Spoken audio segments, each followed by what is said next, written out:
Paulo. Você gostou da escola?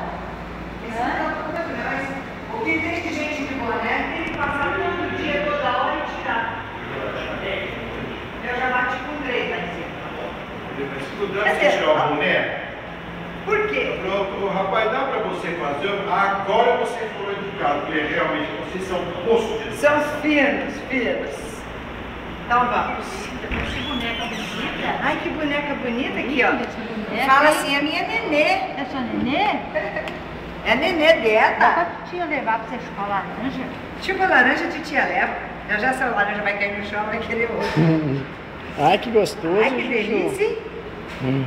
Mas ó, Então, o que tá você você. quer? Você quer passear lá? O que você quer mais? Quer mais? Mas tem muita laranja. Deixa a titia tirar o caroço. Deixa eu ver se tem caroço aqui, eu não tô enxergando.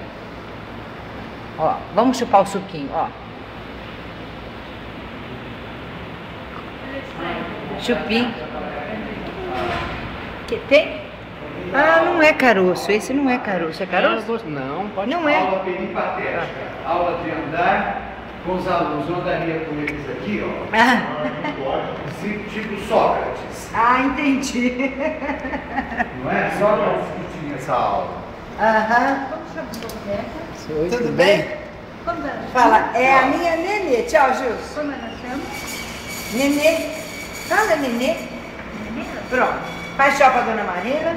Tchau. Fala tchau, joga um beijinho pra ela que você tá indo embora. Fala tchau. Tchau. Oxi. Vai ficar na avó dela que é a avó. Nossa, não, e ela não vê ela desenvolver assim, né? Então, vai ficar doida.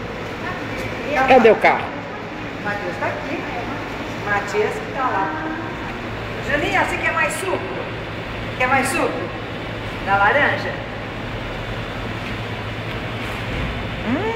Que delícia! Que delícia, minha gente! Faz assim, ó. Chupa a laranja. Já falou. É.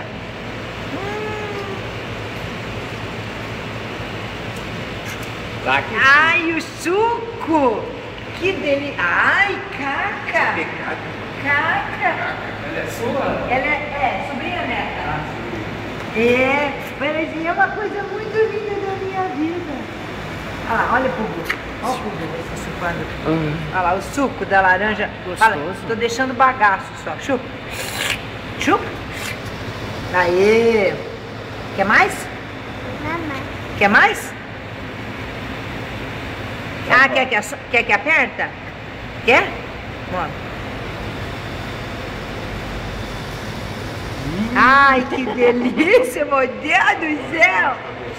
Hã? Tá uma delícia essa laranja. Vamos lá lavar a mão? Deixa eu lavar a mão. Vamos lavar a mão? Vamos? Titia vai lá lavar a mão. Daqui.